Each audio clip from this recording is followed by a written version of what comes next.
રાધનપુર વિદ્યુત બોર્ડની બેદરકારી સામે આવી નાગરિકોનો રોષ।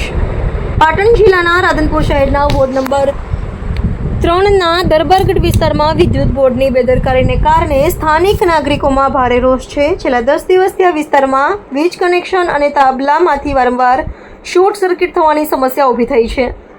સ્થાનિક રહેવાસીઓના જણાવ્યા અનુસાર અનેક વખત લેખિતમાં રજૂઆત કરવા છતાં વિદ્યુત બોર્ડ દ્વારા કોઈ કાર્યવાહી હાથ ધરવામાં આવી નથી। આ બેદરકારીને લઈને સ્થાનિક લોકોએ મીડિયા સમક્ષ પોતાની વ્યથા વ્યક્ત કરી છે। ખુલ્લા વાયરોથી મોટી દુર્ઘટના સર્જાવાની ભીતિ દરબારગઢ વિસ્તારમાં અનેક જગ્યાએ ખુલ્લા વાયર મકાનો નડી રહ્યા છે, જેના કારણે મોટી જાનહાનિ થવાની શક્યતા છે। સ્થાનિક લોકોએ ચેતવણી આપી છે કે જો કોઈ ગંભીર ઘટના બને તો તેની સંપૂર્ણ જવાબદારી રાધનપુર વિદ્યુત બોર્ડની રહેશે। તાત્કાલિક કાર્યવાહી કરવાની માંગણી રહેવાસીઓએ વિદ્યુત બોર્ડને તાત્કાલિક પગલાં લઈ યોગ્ય મરામત કામગીરી હાથ ધરવાની માંગણી કરી છે, જેથી કોઈ દુર્ઘટના ન બને અને નાગરિકોને રાહત મળી શકે। વાત કરતા કોઈ આ રજૂઆત સાંભળી નથી અને જનજીવન જે બતાવે તેની જવાબદારી પૂરેપૂરી પહોંચી રહે। શું નામ તમારું? શકીલ અબ્દુલ્લાભાઈ, નાગરપુર। હું બેલીમ જાહિદાબાનું મકબૂલ હુસેન બેલીમ, વોર્ડ નંબર 3 દરબારગઢ રાજગઢી। મારે 10 દિવસથી મેં મારા ઘરમાં આખા ઘરમાં અર્થિંગ આવે છે। 10 દિવસથી નાયબ કાર્યપાલક ઇજનેરને અમે અરજી લખીને આપી છે અને વારંવાર રજૂઆત કરેલ છે, પણ તે છતાંય કોઈ પણ આ ખાડા કામ કરે છે, કોઈ પણ જાગવા આવ્યું નથી કે કોઈ રિપેર માટે આવ્યું નથી।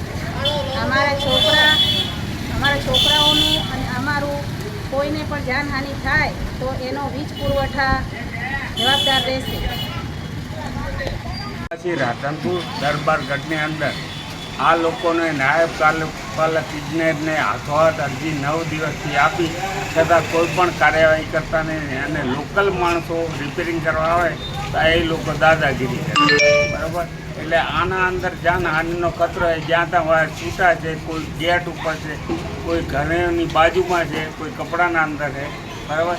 તો જ્યાં ત્યાં પણ વરસાદના 2 છાંટા થાય તો કરંટ આવે એમ છે, તો તેની સંપૂર્ણ જવાબદારી રાધનપુર જીબી નાયબ કાર્યપાલક ઇજનેરની રહેશે।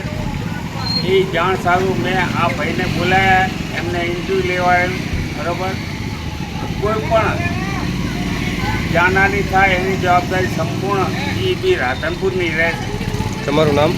મારું નામ મકબૂલ હુસેન અહેમદ હુસેન બેલીમ, રહેવાસી દરબારગઢ।